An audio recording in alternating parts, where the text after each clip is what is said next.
കഴുത്തിനടുത്ത് കയറ് കുരുങ്ങുന്ന് ഒരാൾ നിലത്ത് വീണിട്ടും തോറ്റു കൊടുക്കാൻ തയ്യാറാകുന്നില്ല. മറുവശത്ത് എതിരാളിയെ തറയിലൂടെ വലിച്ചിഴച്ച് എൽദോ മുന്നേറുകയാണ്. ഒരു ഘട്ടത്തിൽ റിയാസ് മുഖം പോലും മാറി നെഞ്ചത്ത് കൈ വെച്ചിട്ട് നിർത്ത് എന്നിങ്ങനെ കാണിച്ച് ഹൃദയമിടിപ്പുകളൊക്കെ കൂടിയ ഒരു ഭാവമായിരുന്നു നമ്മുടെ റിയാസിന്.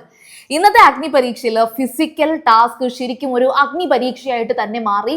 ഇത്ര ദിവസവും ഇതൊരു അഗ്നി പരീക്ഷയേ അല്ല എന്ന് പറഞ്ഞിരുന്ന എല്ലാവരും ഇന്നത്തെ ആ ഒരു ടാസ്ക് കാണുമ്പോഴത്തേക്കും ഇതാണ് നമ്മൾ ആഗ്രഹിച്ചത് എന്ന് പറഞ്ഞു പോകും.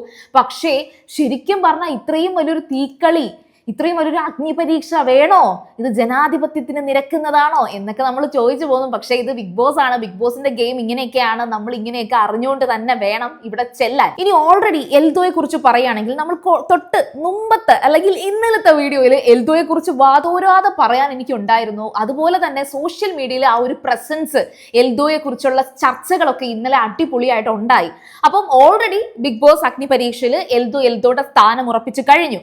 ഇന്നലത്തെ ഹീറോ ആയ എൽദോ ഇന്ന് വീണ്ടും പലരുടെയും ഒരുപാട് പേരുടെ ഹീറോ ആയിട്ട് മാറി.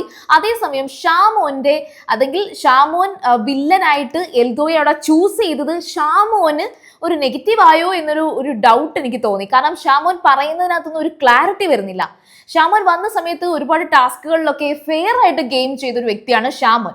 ഇനി അത് മാത്രമല്ല, എൽദോയ്ക്ക് നല്ലൊരു ഫാൻ ബേസ് കഴിഞ്ഞ ദിവസം സോഷ്യൽ മീഡിയയിൽ എനിക്ക് കാണാൻ സാധിച്ചു. ഞാൻ ഒരുപാട് പേരുടെ കമന്റ്സിനകത്തൊക്കെ എൽദോ, അതായത് ഈ പറയുന്ന ബിഗ് ബോസ് ഗ്രാൻഡ്മയുടെ ഇൻസ്റ്റ പേജിൽ ഉൾപ്പെടെ എൽദോയെ കുറിച്ച് ഒരുപാട് പേര് കമന്റ്സിൽ പറയുന്നുണ്ടായിരുന്നു.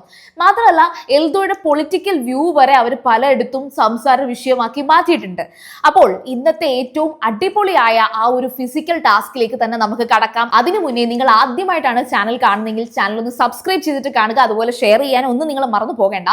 അപ്പോൾ എൽദോ സ്വയം ഒരു സൂപ്പർ ഹീറോ ഇമേജ് ഉണ്ടാക്കി മുന്നോട്ട് പോവുകയാണ്. അതിലൂടെ മറ്റുള്ളവരെല്ലാം സൈഡ് ആക്കുകയാണെന്നാണ് ഷാമോൻ ഇന്നലെ ആരോപിച്ചത്. സഹമത്സരാർത്ഥിയുടെ കാഴ്ചപ്പാടിൽ നോക്കുകയാണെങ്കിൽ അതൊരു സ്വാഭാവികമായിട്ടുള്ള കാര്യമാണ്. അതിൽ തെറ്റില്ല. ഒരാള് സ്ഥിരമായിട്ട് ജഡ്ജസിന്റെ അപ്രിസിയേഷൻസ് ഒക്കെ നേടുന്നു. അതുപോലെ തന്നെ എൽദോ സോഷ്യൽ മീഡിയയിലൊക്കെ നല്ല വൈറലായി മാറുന്നു. അങ്ങനെ വരുമ്പോഴത്തേക്കും സഹമത്സരാർത്ഥിക്ക് ഒരു വില്ലനായിട്ടൊക്കെ എൽദോയെ തോന്നാം. എൽദോയുടെ വസ്ത്രധാരണത്തോടൊപ്പം ഷാമോൻ അത് ചോദ്യം ചെയ്യുന്ന ഒരു രീതിയുണ്ട്. തുടക്കത്തിൽ മുണ്ട് മാത്രം ധരിച്ച് ഒരു രാഷ്ട്രീയക്കാരനാണെന്ന് പുറമേ ധരിപ്പിച്ച് ഇനി 12 പേരിൽ അകത്തേക്ക് എത്തിയപ്പോഴത്തേക്കും പാന്റ് ഇടാൻ തുടങ്ങി. അപ്പൊ ഇനി അടുത്തത് നിക്കറാണോ ഇടാൻ പോകുന്നത് എന്ന് മാരാരൊരു കൗണ്ടർ വരെ അവിടെ അടിച്ചിട്ടുണ്ട്. അപ്പോൾ ഈ ഒരു വസ്ത്രധാരണത്തെ കുറിച്ച്, അല്ലെങ്കിൽ വസ്ത്രം മാറ്റി എന്ന ആ ഒരു നോട്ടീസ് ചെയ്ത കാര്യം, ഷാമോൻ ആ നോട്ടീസ് ചെയ്ത കാര്യം, അത് എൽദോയുടെ ഒരു സ്ട്രാറ്റജിയൊക്കെ തെളിയിക്കുന്ന കാര്യങ്ങളാണോ? അതോ മാറുന്ന സാഹചര്യത്തിനനുസരിച്ചോ ഒരാൾ സ്വയം അഡാപ്റ്റ് ചെയ്ത് മുന്നോട്ട് പോവുകയാണോ? ഏതായാലും എൽദോയ്ക്ക് നല്ലപോലെ ഒരു റിച്ച് ആയിട്ടുള്ള ഒരു പേഴ്സണാലിറ്റി അത് ഇപ്പോഴും പൊളിയാതെ കൊണ്ടുപോകാൻ എൽദോയ്ക്ക് സാധിക്കുന്നുണ്ട്. കാരണം കഴിഞ്ഞ ദിവസം എൽദോയെ കുറിച്ച് ഇവിടെ എല്ലാവരും പറഞ്ഞത്, എസ്പെഷ്യലി ഷ്യാം ആയിരുന്നു തുടക്കമിട്ടത്.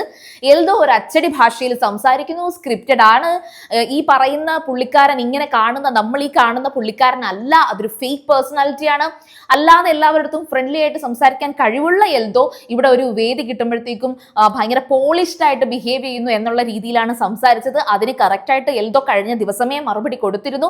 എനിക്കൊരു വേദി കിട്ടുമ്പോൾ അതിന്റെ ഒരു ഡെക്കോറം ഞാൻ കീപ്പ് ചെയ്യുന്നു എന്നാണ് എൽദോ കറക്റ്റായിട്ട് അത് പറഞ്ഞത്. സോ ഇനി എൽദോ ഒരു വില്ലനായിട്ട് എൽദോയ്ക്ക് തോന്നുന്നത് ടാഷിനെയാണ്. അതായത് ടാഷി ആണെങ്കിൽ ഒരു ടാസ്ക് അല്ലെങ്കിൽ ഒരു ഗെയിം ഒക്കെ വരുമ്പോഴത്തേക്കും ഭയങ്കര ആവേശത്തോടെ അത് ഏറ്റെടുത്തിട്ട് എന്നാൽ അത് പാതി വഴിയിൽ ഉപേക്ഷിക്കുകയാണ് ചെയ്യുന്നത് എന്നാണ് എൽദോ പറഞ്ഞത്. മാരാർ അതിന് നൽകിയ ഒറ്റ വാക്കെന്ന് പറയുന്നത് കൃത്യമായിരുന്നു, ആരംഭശൂരത്വം. അതങ്ങോട്ട് കേട്ടപ്പോഴത്തേക്കും ഒരു കാര്യമുണ്ട്. അതായത് ഇപ്പൊ ഒരു കഴിവുകേട് പോലെയാണ് രഞ്ജിനി അവിടെ അതിനെ പറഞ്ഞത്. പക്ഷേ ആരംഭശൂരത്വം എന്ന് മാരാര് പറഞ്ഞപ്പോഴത്തേക്കും അത് മാരാറിന്റെ ഒരു നോളജ് തന്നെയാണ്. അപ്പോഴത്തേക്കും ഈ എൽദോ പറഞ്ഞ ഒരു സംഭവം അവിടെ ശരിയാവുകയാണ്. അതായത് ടാഷിക്ക് ആ ഒരു തുടക്കത്തിലുള്ള ഒരു ആക്റ്റീവായിട്ട് നിൽക്കുന്നതാണെങ്കിലും പിന്നെ ആ ഗെയിമിനെ അവസാനം ഭംഗിയായിട്ട് എത്തിക്കാൻ ടാഷിക്ക് കഴിയുന്നില്ല എന്നുള്ളത് ജഡ്ജസും അക്സെപ്റ്റ് ചെയ്യുന്നത് പോലെ ഈ പറയുന്ന എൽദോയുടെ നിരീക്ഷണത്തെ അവിടെ അക്സെപ്റ്റ് ചെയ്യുന്നുണ്ട്. അപ്പോൾ ആ ജഡ്ജസിന് അത് ഇഷ്ടമാകുന്നുണ്ട്. ഇതെല്ലാം കഴിഞ്ഞിട്ടാണ് അവസാനം ഫിസിക്കൽ ടാസ്കിലേക്ക് വരുന്നത്. അതിലാണ് കൂടുതൽ ട്വിസ്റ്റ് സംഭവിക്കുന്നത്. കാരണം എൽദോയ്ക്ക് ഇന്നലെ വേറെ വലിയ സംഭവങ്ങളൊന്നും അവിടെ ഉണ്ടായിരുന്നില്ല. ഇനി ആ ഫിസിക്കൽ ടാസ്കിനെ കുറിച്ച് പറയുകയാണെങ്കിൽ എല്ലാവരും ഒരു കയർ വട്ടത്തിൽ പിടിച്ചിട്ട് അതിനകത്ത് നിൽക്കണം. അതായത് കൈ മാത്രം പുറത്തിട്ട് ഇവരെല്ലാവരും അകത്ത് നിൽക്കണം. നടുക്കൊരു റെഡ് ക്രോസ് ഉണ്ടാകും.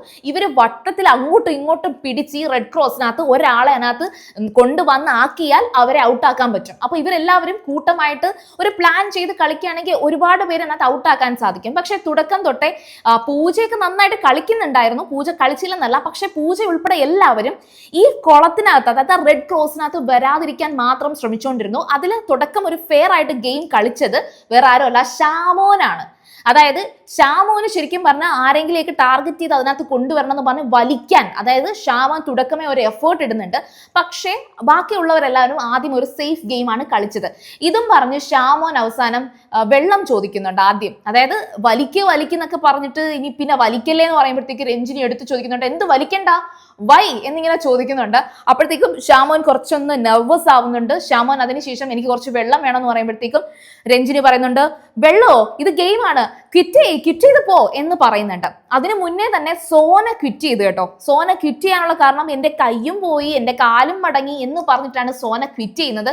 പക്ഷെ എന്താണ് അവിടെ സംഭവിച്ചതെന്നുള്ളത് വിഷ്വൽസിലൊന്നും ഞാൻ വ്യക്തമായിട്ട് കണ്ടിട്ടില്ല. സോന അത് വെറുതെ പറഞ്ഞിട്ട് ബുദ്ധിമുട്ടാണെന്ന് കണ്ടിട്ട് പോയതുപോലെയാണ് എനിക്ക് ഫീൽ ചെയ്തത്. പിന്നെ ഷാമോന്റെ കേസ് വന്നപ്പോഴത്തേക്കും, ഷാമോൻ തനിക്ക് ക്വിറ്റ് ചെയ്തപ്പോഴത്തേക്കും ഇവിടെ മൊത്തം ഒരു സീരിയസ്നെസ് വന്നു. അതായത് ഒരു സിമ്പതിയും അർഹിക്കുന്നില്ല. ഈ ഗെയിം ഇങ്ങനെയാണ് കളിക്കേണ്ടത്, ഇതൊരു ഗെയിമാണ്, ഇതൊരു ടാസ്ക് ആണ്, ഇതിനകത്ത് നിങ്ങൾ നിങ്ങളുടെ മാക്സിമം ഇട്ട് കളിക്കണം എന്നുള്ളൊരു ഫീല് ഷാമോന്റെ ആഫ്റ്റർ ഷാമോൻ അവിടെ എല്ലാവർക്കും വന്നു കഴിഞ്ഞു. അങ്ങനെ അതിനുശേഷം ആ ഗെയിം നന്നായിട്ടൊന്ന് മുറുകി, ഒരു സിമ്പതി പോലും ഇല്ല എന്ന് കണ്ടപ്പോഴത്തേക്കും നന്നായിട്ട് എല്ലാവരും അങ്ങോട്ടും ഇങ്ങോട്ടും ഫൈറ്റ് ചെയ്യാൻ തുടങ്ങി. ഈ നമ്മുടെ ലൊലീറ്റേനെ ഇവരെല്ലാവരും പിടിച്ചതിനകത്ത് ഇടാൻ ശ്രമിക്കുന്നുണ്ടായിരുന്നു. പക്ഷേ ലൊലീറ്റ ടാർഗറ്റഡ് ആണ് എന്ന് മനസ്സിലാക്കിക്കൊണ്ട് തന്നെ ലൊലീറ്റ ജമ്പ് ചെയ്ത് കുറെ കളിക്കുന്നുണ്ട്. അഫിയാനാസിനെ എടുത്തു പറയണം, അഫിയാനാസ് മാക്സിമം പിടിച്ചു നിൽക്കാൻ ശ്രമിക്കുന്നുണ്ടായിരുന്നു. എനിവേ ലാസ്റ്റ് ഈ ഒരു ഗെയിമിന്റെ പീക്കിലെത്തിയപ്പോഴത്തേക്ക് രാകേഷ്, ഷിജുലാല് ഒപ്പം നമ്മുടെ എൽദോ, ഇവര് മൂന്നുപേരും മാത്രമായി. അങ്ങനെ ഇവര് മൂന്നുപേരും അങ്ങോട്ടും ഇങ്ങോട്ടും കളിക്കുമ്പോഴത്തേക്കും ആ ഒരു റെഡ് ക്രോസ് കുറച്ച് വലുതാക്കി കൊടുക്കുന്നുണ്ട്. അങ്ങനെയൊക്കെ വന്നപ്പോൾ രാകേഷ് ഔട്ടായി. രാകേഷ് നന്നായിട്ട് കളിച്ചു കേട്ടോ. അങ്ങനെ രാകേഷ് ഔട്ടായതിനു ശേഷം ലാസ്റ്റ് ടാസ്ക് എന്ന് പറയുന്നത് ഇവർ രണ്ടുപേരും, ഷിജുലാലും എൽദോയും ഫേസ് ടു ഫേസ്. എന്റെ ദൈവമേ, അടിപൊളി പീക്ക് ഗെയിം ആയിരുന്നു. കാരണം അവിടെയുള്ള ജഡ്ജസ് വരെ എഴുന്നേറ്റ് നിന്ന് കൈയടിക്കേണ്ട അത്രയ്ക്ക് അപ്രിഷിയേറ്റ് ചെയ്തു. അങ്ങനെ സംഭവിച്ചത് എന്താണെന്ന് ചോദിച്ചു കഴിഞ്ഞാൽ, ഇവരുടെ പോരാട്ടം അങ്ങോട്ട് തുടങ്ങിയപ്പോൾ തന്നെ നമ്മുടെ ഷിജുലാല് നന്നായിട്ട് ചാടി നിൽക്കുന്നുണ്ടായിരുന്നു. ഇങ്ങനെ കൈ വെച്ച്, അത് പുള്ളിക്കാരൻ കൈക്കോട്ട് വെച്ചിട്ട് അങ്ങനെ കർഷക ഫാമിലി ആണെന്ന് പറയുന്നുണ്ടായിരുന്നല്ലോ, അതുകൊണ്ടൊക്കെ ആയിരിക്കാം. പക്ഷെ എൽദോ ആണെങ്കിൽ ഒന്നും ചിന്തിച്ചില്ല. ഈ കയറ് വെച്ചിട്ട് ഷിജുലാൽ എവിടെ കിടക്കുന്നു, എങ്ങനെ കിടക്കുന്നു എന്നൊന്നും നോക്കാതെ ഷിജുലാലിനെ കയറിനൊപ്പം നിലത്തിട്ട് അങ്ങോട്ടും ഇങ്ങോട്ടും വലിച്ചഴച്ച് തറയിലിട്ടിട്ടാണെങ്കിലും ആ റെഡ് ക്രോസിനകത്ത് ഇടാൻ വേണ്ടിയിട്ട് എൽദോ മാക്സിമം ശ്രമിച്ചു. തറയിൽ കിടക്കുകയാണ്. അപ്പോഴത്തേക്കും അയ്യോ ഇത് നിർത്തുക എന്നുള്ള രീതിയിൽ റിയാസ് കണ്ടപ്പോഴേ പേടിച്ചു. റിയാസ് അയ്യോ ഇത് വേണ്ട, നെഞ്ചത്തൊക്കെ ഇങ്ങനെ പിടിച്ചിട്ട് നോ സ്റ്റോപ്പ് എന്ന് പറയുന്നുണ്ട്. പക്ഷെ രഞ്ജിനി ഇത് ഭയങ്കരമായിട്ട് എൻജോയ് ചെയ്യാണ്. രഞ്ജിനി അപ്പോഴത്തേക്കും ഓ മൈ ഗോഡ്, ഇത് ഇങ്ങനെ പോവുകയാണല്ലേ, രണ്ടുപേരും അഭിനന്ദനം അർഹിക്കുന്നുണ്ട്, രണ്ടുപേരും അടിപൊളിയായിട്ട് പോകുന്നുണ്ട്, രണ്ടുപേരെയും വിജയിയായിട്ട് പ്രഖ്യാപിക്കണം എന്നൊക്കെ രഞ്ജിനി അവിടെ ഇരുന്ന് പറയുകയാണ്. പക്ഷേ വെറുതെ രണ്ടുപേരെയും ഇവിടെ വിജയിയായിട്ട് പ്രഖ്യാപിക്കേണ്ടി വന്നില്ല. ഞാൻ പറഞ്ഞല്ലോ, എൽദോ ഷിജുലാലിനെ വലിച്ചഴച്ച് എൽദോ എന്ത് ചെയ്യുന്നറിയോ, അവസാനം എൽദോയുടെ മുന്നിലേക്ക് ഷിജുലാല് ചാടി എഴുന്നേറ്റ് അങ്ങോട്ട് ചെന്ന് വീണ്ടും അവർ തമ്മിൽ പിടിവലി ആവാൻ തുടങ്ങിയപ്പോഴത്തേക്കും ഗെയിം അവിടെ സ്റ്റോപ്പ് ചെയ്തിട്ട് രണ്ടുപേരെയും വിജയിയായിട്ട് പ്രഖ്യാപിച്ചുകൊണ്ട് രണ്ടുപേർക്കും ഈ പറയുന്ന ഇൻഫിനിറ്റി പെൻഡന്റ് കൊടുക്കുകയാണ്. സത്യം പറഞ്ഞാൽ ഞാൻ ഈ പറഞ്ഞ ആവേശം സത്യം നിങ്ങൾ കാണണം. ഇന്ന് ഏഷ്യാനെറ്റിൽ അതുണ്ട്, എപ്പിസോഡിലുണ്ട്. കാണുമ്പോൾ നിങ്ങൾക്ക് മനസ്സിലാവും. അത് മാത്രമല്ല, ഈ കയർ കഴുത്തിൽ കുരുങ്ങിയതുപോലെയാണ് നമുക്കും കാണുക. അത് തന്നെയാണ് റിയാസും അതാണ് ഫീൽ ചെയ്തത്. റിയാസ് കരുതിയ ഷിജുലാലിന്റെ കഴുത്തിൽ കയറ് കുരുങ്ങിയിട്ട് വലിക്കുകയാണ്. അയ്യോ മൈ ഗോഡ് എന്ന് പറഞ്ഞിട്ട് റിയാസിന് കഷ്ടം, നല്ല വിഷമം തോന്നി. ആ ഒരു മൊമെന്റ് പേടിക്കും കേട്ടോ. അപ്പൊ എന്തായാലും ശരി, ഇൻഫിനിറ്റി പെൻഡന്റ് എഗെയിൻ എൽദോയ്ക്ക് വീണ്ടും കിട്ടുകയാണ്. രണ്ടാമത്തെ ദിവസം വീണ്ടും കിട്ടുകയാണ്. അപ്പൊ ഒരു മൈ ടൈം എന്ന് പറഞ്ഞിട്ട് ഒരു ടാസ്ക് കിട്ടുന്നുണ്ട്. ടാസ്ക് അല്ല അത്, അതായത് ഇവർക്ക് ഇതിൽ നിന്ന് ജയിച്ചു കഴിയുമ്പോഴത്തേക്കും ഈ മൈ ടൈം എന്ന് പറഞ്ഞൊരു സംഭവത്തിൽ ഇവർക്ക് എന്ത് വേണമെങ്കിലും സംസാരിക്കാം. അതായത് അവരുടെ സ്ക്രീൻ സ്പേസ് അവർക്കായിട്ട് കൊടുക്കുന്ന ഒരു സ്പേസ് ആണ്. അപ്പൊ ഓൾറെഡി എൽദോയ്ക്ക് അത് ഇന്നലെ കിട്ടി. എൽദോ അത്ര അങ്ങോട്ട് ആക്റ്റീവായിട്ട് അതൊന്നും പറഞ്ഞില്ല, അതവിടെ കഴിഞ്ഞു. അപ്പൊ ഇന്ന് ആ ഇൻഫിനിറ്റി പെൻഡന്റ് കിട്ടിയതുകൊണ്ട് ഷിജുലാലിനാണ് ആ അവസരം കൊടുത്തത്. ഷിജുലാൽ ഓൾറെഡി നല്ല പോലെ എഫേർട്ട് ഇട്ട് ആ സ്റ്റാമിന എല്ലാം നഷ്ടപ്പെട്ടത് കൊണ്ടായിരിക്കാം.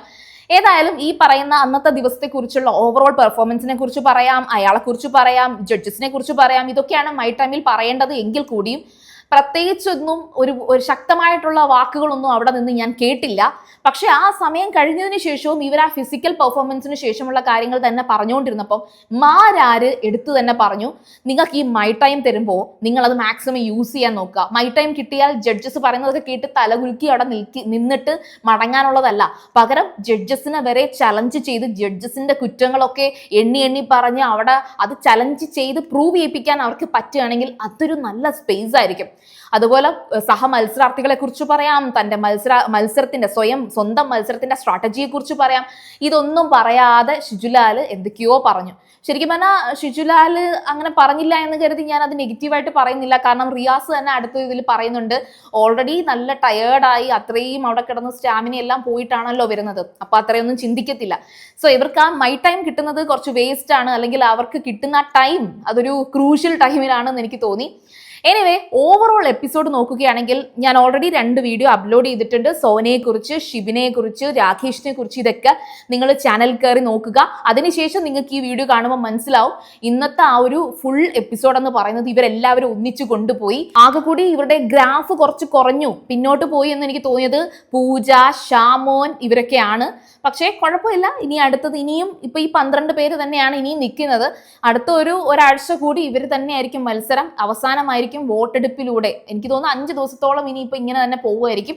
അപ്പം അതിലിനി ഇവർ കയറി വരികയാണെങ്കിൽ, എസ്പെഷ്യലി ഷാമോൻ തുടക്കമൊക്കെ അടിപൊളിയായിരുന്നു. പൂജയാണെങ്കിൽ തുടക്കം ഒരു ഇന്നസെന്റ് ആണ്, നെയ്വാണെന്ന് തോന്നിയെങ്കിലും പുള്ളിക്കാരി ആ ബഹളമൊക്കെ നല്ല ആയിരുന്നു. പക്ഷെ ഇപ്പൊ എല്ലാവരും സത്യത്തെ ഒന്ന് ഒതുങ്ങിയതുപോലെയാണ്. എന്നാൽ അതിന് ഓപ്പോസിറ്റ് ആയിട്ട് സോന, ലോലിറ്റ, ഷിബിന, ശ്യാം, അഫിയാനാസ് കുഴപ്പമില്ല, രാകേഷ് ഇവരൊക്കെ വീണ്ടും കയറി വരുന്നുണ്ട്. അതുപോലെ തന്നെ എൽദോ, ഷിജുലാലൊക്കെ ഓൾറെഡി അവിടെ പെർഫെക്റ്റ്ലി തന്നെ പ്ലേസ്ഡ് ആണ്, അവരവിടെ ഉണ്ട്. അപ്പോൾ ഏതായാലും ശരി, നിങ്ങൾ ബാക്കി വീഡിയോ കണ്ടിട്ടില്ലെങ്കിൽ BB ഗ്രാൻഡ്മയിൽ നിങ്ങൾ വീഡിയോ കാണുക. അതുപോലെ തന്നെ ചാനൽ ഫസ്റ്റ് ടൈം കാണുകയാണെങ്കിൽ ഉറപ്പായിട്ടും ചാനലിലെ വീഡിയോസ് ഒക്കെ കണ്ടിട്ട് നിങ്ങൾ സബ്സ്ക്രൈബ് ചെയ്തുകൊണ്ട് കാണുക. ഓക്കെ, അപ്പോൾ ഞാൻ പോയി വരാം. ബൈ.